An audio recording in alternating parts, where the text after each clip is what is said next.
日前，美日菲领导人在华盛顿举行首次三边峰会，在联合声明中大肆炒作所谓中国威胁，遭到中方严厉驳斥。那么，美日菲如何加快军事勾连，妄图搅热南海？日本随美起舞，强化与菲防务合作，背后究竟有何用意？日本出云级直升机驱逐舰进行航母化改装，未来会否搭载 F-35B 搅局南海4月11号，美国、日本、菲律宾3国领导人在华盛顿举行了首次三边峰会，讨论加强安全合作等问题。尽管美方曾多次公开表示，此次峰会和美日菲合作不针对中国，然而在会后发表的联合声明中，有着大量涉华内容，并大肆炒作南海、东海等问题，还对仁爱礁局势表示所谓严重关切。外界普遍认为，此次峰会是拜登政府在印太地区拉拢盟友、构筑小多边机制的进一步行动。具体表现为美日菲加强军事勾连，妄图搅热南海，需要格外警惕。美日菲在他们相关的声明中呢，把中国维护自己的领土主权和海上权益的一些行为妄称是试图通过武力单方面的改变现状。那么作为南海的域外国家，美国和日本通过这样的一个协议或者这样一个声明，是要直接的插手南海的事务，以菲律宾作为一个基地进入南海来兴风作浪。对此，中国外交部发言人毛宁在12号的例行记者会上用3个坚决反对进行了回应。中方坚决反对有关国家操弄集团政治，坚决反对任何挑起和激化矛盾、损害他国战略安全和利益的做法，坚决反对在本地区搞封闭排他的小圈子。日本、菲律宾当然可以同其他国家发展正常关系，但是不要把阵营对抗引进本地区，更不得以损害他国利益为代价搞三边合作。有观察指出，美日菲三边机制呈现出美国主导、日本穿针引线、菲律宾充当棋子的特点。而为了怂恿菲律宾继续在南海挑衅滋事，美日承诺继续支持非海岸警卫队能力建设，支持非国防现代化建设。近来，菲律宾频频在南海滋生事端，最大的仰仗是美国在背后的支持。美方动辄就拿美菲共同防御条约威胁中方，日前再次声称，在南海对菲律宾飞机、船只或武装部队的任何攻击都将触发美菲共同防御条约。英国《金融时报》援引一名美国高级官员的话称，这一条约涵盖非水兵和船舰，马德雷山号也包含在内。而马德雷山号正是菲律宾在仁爱礁非法坐滩的那艘舰艇。他的意思是，这堆废铜烂铁是由美国和菲律宾共同的回收呢，还是说美国和菲律宾要共同的把它拖走呢？因为它要防御嘛，是这艘坐滩的舰船，而不是说保卫仁爱礁。所以我们讲呢，它现在是一种缺乏基本常识的言论。菲方的所作所为，也有日本在背后煽风点火。在峰会上，日本就宣布再向菲律宾海岸警卫队追加提供巡逻船。值得指出的是，菲律宾海岸警卫队拥有各种型号、大大小小的船只30余艘，主要来自美国、日本和法国。据报道，从2014年开始，日本陆续向菲律宾海岸警卫队出口了10多艘巡逻船。其中就包括菲律宾海岸警卫队目前吨位最大、性能最先进的2艘巡逻船——特雷莎·马格巴努阿号和梅尔乔拉·阿基诺号。这2艘船是由日本海上保安厅的国头级巡逻船改进而来，长96.6米，宽11.5米，排水量2600多吨，最大航速为24节，还能携带一架小型舰载直升机。日本向菲律宾提供了相关的船只或装备，那么日本将来的军舰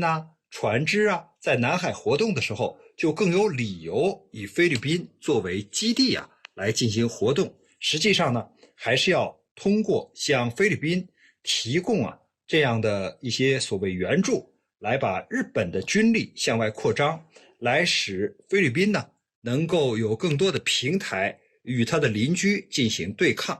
日本还加强与菲律宾的防务合作，加速自卫队走出去。4月7号，日本海上自卫队派出村雨级驱逐舰蜀号，与美菲澳海军在菲律宾巴拉望岛西北近海的南海海域举行海上联合演习。不仅如此，日本还寻求以正式身份参加美菲肩并肩军演，并且与菲律宾就签署互惠准入协定展开谈判。按照菲律宾驻美国大使何塞·罗穆亚尔德斯的话，如果该协定能够在年内签署，将为日本自卫队轮换部署提供法律依据。去年11月，日本首相岸田文雄展开了上任以来对东南亚的首轮访问了菲律宾和马来西亚。当时就有日本媒体称，岸田此行的一个最大目的就是希望在东南亚建立军事同盟，从而扩大自卫队的活动范围。日本希望菲律宾能够像对美军开放军事基地一样，也给自卫队开放进入菲律宾部署的权限。朝日新闻还爆料，日本也计划强化和澳大利亚的军事合作，将空自的飞机部署到澳大利亚境内。此外，日本还谋求拥有攻击型航母。据日本媒体报道，日本海上自卫队的加贺号直升机驱逐舰完成了第1阶段航母化改装。从照片显示，加贺号甲板已由原来的梯形改为长方形。日本广播协会报道称，加贺号第1阶段改装上月底结束，完成对甲板的耐热涂装，使其能承受战机发动机排出的高温尾气。F-35B 战机起降试验也已经展开。第2阶段改装主要涉及内部区划变更，今年启动，预计2年后完工。美国国家利益双月刊网站称，日本秘密拥有航空母舰已成为公开事实。目前，日本2艘出云级直升机驱逐舰都已完成了第1阶段航母化改装，具备起降 F-35B 战机的能力，变身为了真正的航母。那么，他们的角色将发生怎样的转变呢？为何说自始至终都是美国在主导？众所周知，日本海上自卫队从成立之初到后来不断壮大，都是美国在背后扶持的。而美国的目的就是要让这个小弟为自己服务。冷战时期，美国面临严峻的苏联水下潜艇威胁，美国就跟日本说：“你要发展反潜力量，帮我对付苏联。”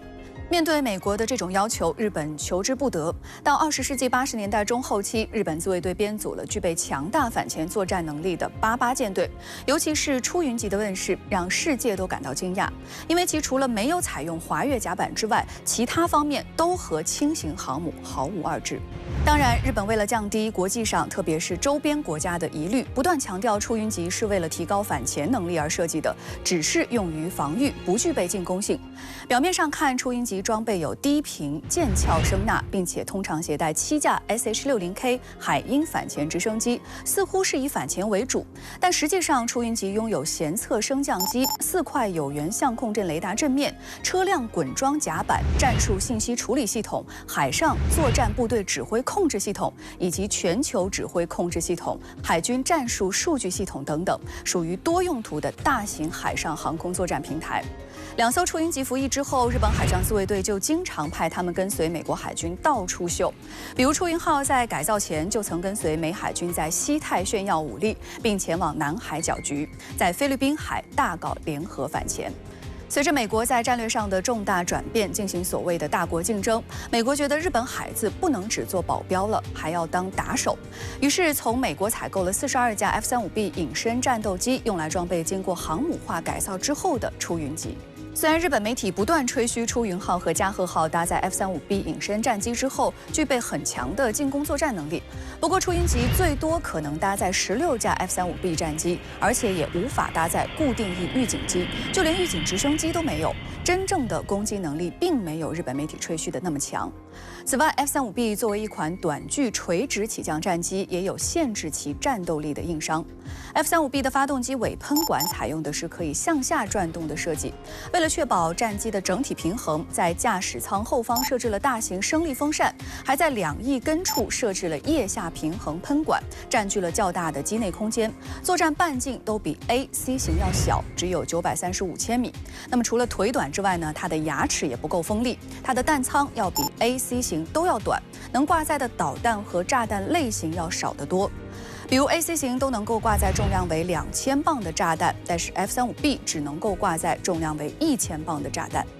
不难看出，出云号和加贺号进行航母改造，表面上是日本要发展进攻战力，实际上是美国在背后唆使甚至主导。在美日不断强化军事同盟的情况下，不排除这2艘舰将会搭载 F-35B 染指南海，值得警惕。这样呢，就和以前呢，比如说直升机母舰进行反潜啊，他以前和美国呀、印度啊，搞过所谓马拉巴尔的反潜演习啊，它是这样的演习。那你现在搭载了固定翼的飞机进入，那很显然是对南海周边国家的一种军事上的挑衅，那就会破坏地区的和平与稳定啊，所以它就从一种所谓防守性的力量变成一种进攻性的力量。日前，美日菲3国领导人在华盛顿首次举行3边峰会，声称将加强防务合作。而有观点认为，由于3国实力悬殊，不太可能组建第2个奥库斯。那白先生对此如何分析？对于美日菲来讲啊，或者我们说再扩大啊，把这个扩到比如说美日菲英澳，那么之前美国方面其实试图拉这样的多边。那么这种情况之下，很多时候大家都是一个什么呢？就是虽然同在一张桌子上，但是各自有各自的想法。而且呢，我们说盟友之间呢，难免还要根据自身的利益，要进行这种争权夺利，那么要互相的这个，我们说用各种各样的手段去试图压别人一道。所以我觉得呢，从现在来看呢，美日菲虽然我们说各自都有自己的小的算盘啊，希望比如说获得相关的利益，比如说日本方面很迫切的希望在东南亚打开一个新的这种比如说空间，但是呢，我们说具体到操作层面。很多时候，我们说，即便美国方面在其中，那么试图去努力的拉，但是各方都要根据自己的需要来进行这种相关的博弈，很有可能我们说这种多边的所谓的这个小群体，并不能够真正的实现美国所希望看到的一个结果。当然了，我们说美国拉这种小群体的目的，它也不是说真正的形成一个，比如说这种防务的同盟，它其实也是希望通过党同伐异，通过这种小圈子的这种阵营的撕裂和军事上面的对峙，来去在相关的区域、相关的方向上，人为的制造紧张局势，为自己在相关方向上面去这个增加存在，那么制造理由。有分析指出，在美日菲3边关系中，美日关系、日菲关系相对稳定，但美菲关系往往容易出现动摇。白先生，对于美菲关系看似紧密，却是美日菲3边合作的短板这一说法，您怎么分析呢？即便是美日，包括我们说日菲或者是美菲之间，其实大家都是一个相互利用的过程。那么这点上，我相信无论是美方、日方还是菲方，那么这些具体的操弄相关议题、推动相关的所谓的这个联结的这些人员呢，都是清楚的知道这一点的。那么在这种情况之下，我觉得美日菲3方都是随时准备把其他的各方拿出来，比如说是背叛，那么为自己的利益最大化，达到一个很好的结果。因此，从这个角度上来讲，我觉得对于美日菲来讲，无论是不是能够拉起一个圈子，这个圈子本身实际上是为了短期利益而联合起来。那么实际上它是以这种实力跟这个现实的利益为主要的目标。那么这样的圈子呢，其实我们说真正的能够实现多紧密的关系，这个是很难讲的。近年来，日本海上自卫队多次派出出云号、加贺号进入南海搅局，而如今这2艘舰都已完成了第1阶段航母化改造。崔先生，未来如果搭载 F-35B 进入南海，所扮演的角色会发生怎样的转变呢？首先，第一点要提醒大家的是，2艘航母完全按照这个计划改装完成的话，至少也得是2030年以后的事儿，它能带来的这个变化或者是影响还是比较有限的。的确，日本已经采购了 F-35B， 采购了总量是挺多，40架，但是真放到船上去使用的时候，我个人的一个判断，很可能就是在10架到15架这个量级。这个量级的舰载战斗机能做什么事儿？说句不好听的，有点顾头不够定啊。什么意思呢？就是这些飞机数量太小了，不可能让这艘舰同时具备攻防能力。要么全做攻，要么全做防，不可能同时兼备。有可能未来啊，日本更多的会考虑把这个船放到美国的这个作战力量体系之下，啊，作为美国在西太作战力量的一个补充。日前，美日领导人达成了旨在提升双方防务安全合作水平的约70项合作协议，美日同盟关系被提升到新的高度。那么，双方达成的协议中具体包含哪些内容？又是如何炒作中国威胁，对中国进行抹黑？美国帮助日本发展进攻能力，又计划在亚太部署中程导弹，将如何影响地区安全局势4月10号，日本首相岸田文雄与美国总统拜登举行了会谈，会谈时长2个小时。随后发表的联合声明再次对中国说3道4，渲染所谓中国威胁，并炒作南海、台海议题。岸田文雄表示，他们在会晤中讨论了台海局势，并渲染说，无论在哪里，以武力或胁迫单方面改变现状的企图，绝对不可接受。对此，中国外交部回应称，美日不顾中方的严重关切，在台湾、涉海等问题上对中方抹黑攻击，粗暴干涉中国内政，严重违背国际关系基本准则。中国绝不允许任何国家干涉中国内政，损害中国利益，抹黑中国形象，将坚决捍卫自身主权、安全和发展利益，致力于维护亚太地区的和平稳定和持久繁荣。观察指出，美日发表消极涉华言论，显然是在为升级同盟关系找借口。拜登在会谈后就表示，这是我们同盟自建立以来最重大的升级。据日本媒体报道，美日在发表共同声明的同时，还一起公布了一份18页的情况说明文件，其中列出大约70项新协议或者可交付成果，涵盖国防、太空、经济、安全、人工智能、核聚变能源等合作领域。据日经亚洲评论报道，许多协议是关于防务方面的，其中最重要的是加强同盟的指挥与管控。该计划包括成立一个联合作战司令部，将驻扎在日本的美国海军、海军陆战队、空军和陆军置于统一指挥下。分析指出，获得指挥权后的驻日美军指挥体制将更加扁平化，在美日联合军演、情报共享、与日本自卫队统合作战司令部协调、物资调度等方面的权限更大，从而提高快速反应能力和战备能力。不过，日本朝日新闻则担忧，如果深化日美之间的指挥与管控，那么出现紧急情况时，自卫队有可能面临实际进入美军指挥之下的风险。报道称，在美国拥有大量装备和情报的情况下，日方如何保证独立的指挥权尚不清楚。日本朝日新闻的担忧莫名其妙啊，说的好像日本自卫队一直不在美军指挥之下一样。实际上，日本自卫队是2战之后得到美国首肯才得以建立的，一直就是在为美国的战略利益服务。日本自卫队能发展什么武器，采用什么样的战术体系，基本都是美国说了算。比如日本自卫队为什么长期重视反潜和扫雷作战，就是美国要求日本必须这么做啊。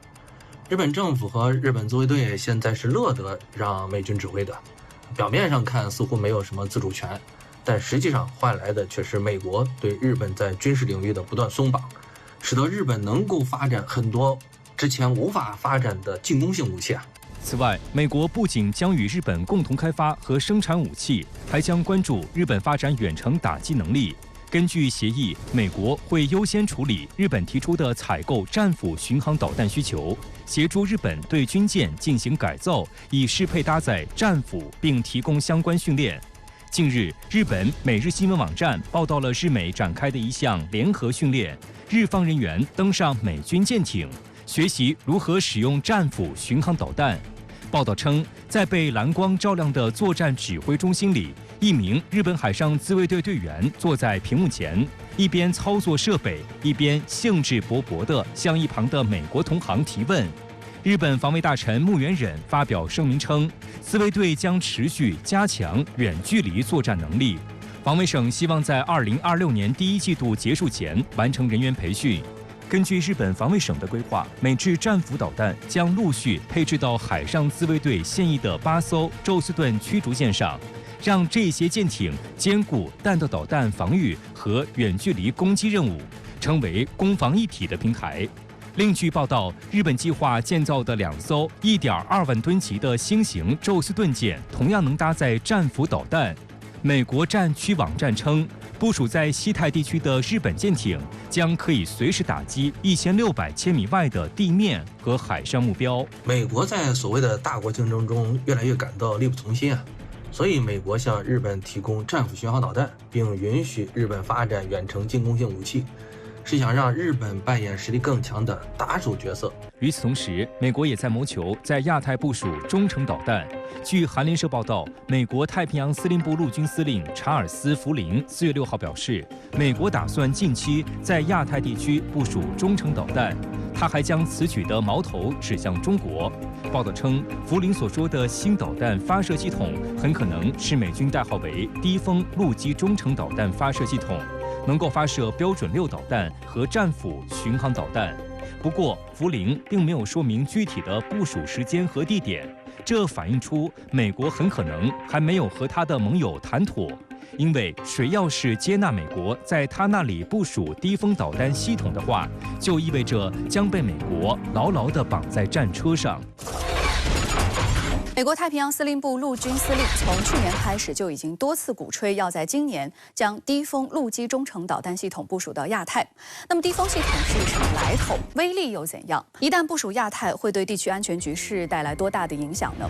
低风是古希腊神话中会喷射火焰的怪兽。虽然美国这个新的陆基中程导弹系统的名字听上去很霸道，但实际上低风系统就是把战斧和标准6这2种成熟的导弹集成在同一辆发射车上。而发射车上面的 MK70远征发射系统，则是美国海军 MK41垂发系统的陆基简化改装版。也就是说，低风系统并不是什么新的武器，而是美军在其已有武器系统的基础上做的一个3合1缝合怪。美国陆军之所以这么做，一是成本低，二是极大压缩研制周期，希望能够快速投入使用，并部署到亚太，强化所谓的军事威胁。一套低风系统由4辆发射车、1辆导弹装填车、1辆系统指挥车和1辆支援车组成。每辆发射车上搭载一套包含4个垂发装置的 MK70远征发射系统，可装填4枚战斧巡航导弹或标准6防空导弹，也可以实现混装。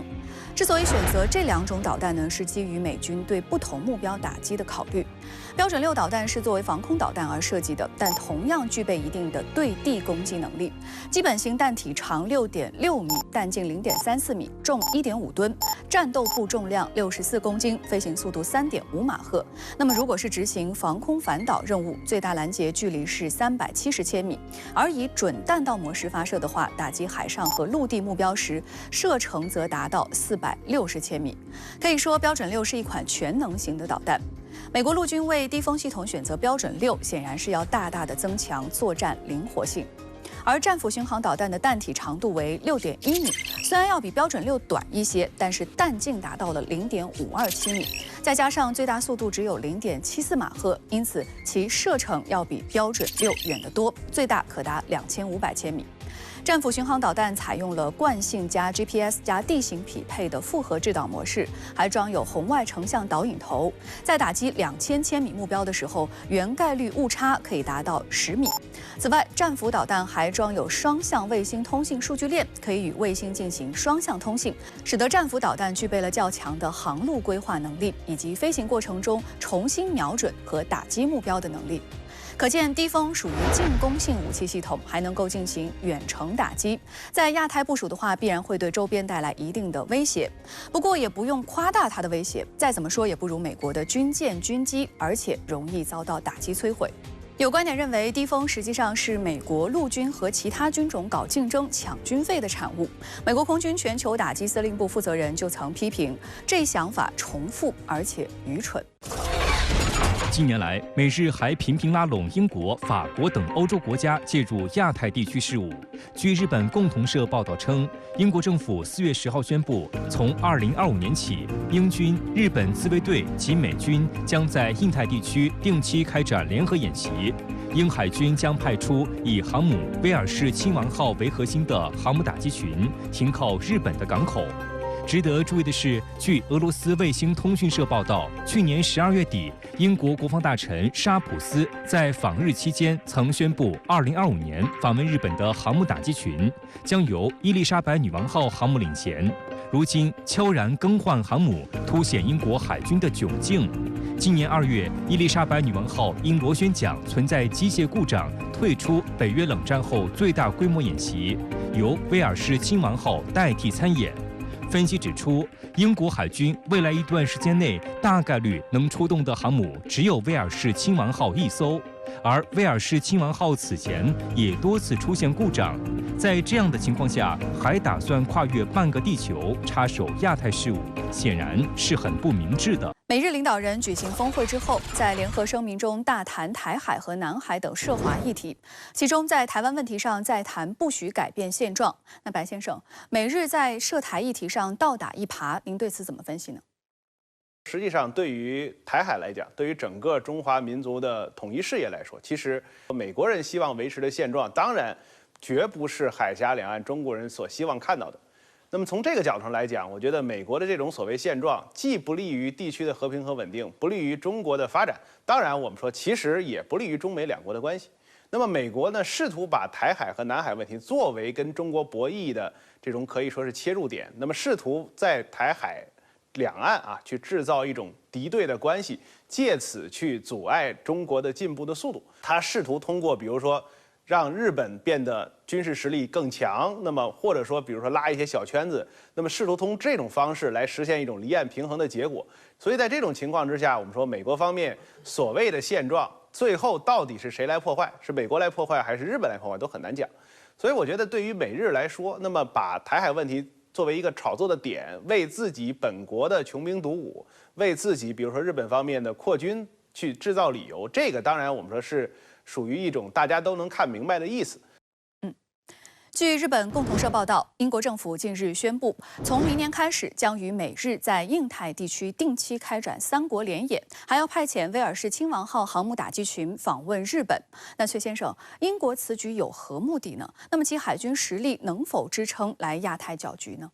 英国政府很早就表露出来了，就是亚太地区是它的一个重要的这个具有战略意义的这么一个区域，它要重视。而且它有一系列的动作来支撑它这个表态。你比如说，这个航母打击群威尔士亲王，就算来的话，也不是第一遭了。2021年的时候，它的另外一艘航母就是伊丽莎白女王号已经来过了，而且也就是在2021年前后的时候，英国海军还有一个惊人的举动，就是它有一艘作战舰艇，是常驻亚太部署的。虽然这艘舰艇呢，它不是一个作战舰艇，而是一个辅助性质的这个军舰，但是这个动作、这个意图流露出来的这个信号是非常明显的。那明年威尔士亲王来，我个人的一个研判，其实也不值得太去关注或者是渲染。为什么这么说呢？单独的一艘航母以英国海军目前的这个实力的话，是没有办法在这么远的距离，就是远离本土过远的这个距离上，去执行一些高烈度的作战任务的。英国海军要想在西太、亚太区域发挥它一定的军事影响力的话，唯一的一个选择就是别只靠自己，必须给盟友绑在一起。那他要绑谁呢？第一个肯定要绑美国。除了美国之外呢，英日之间这几年我们也注意到，它军事方面的合作是在不断的升温，所以把日本也绑上，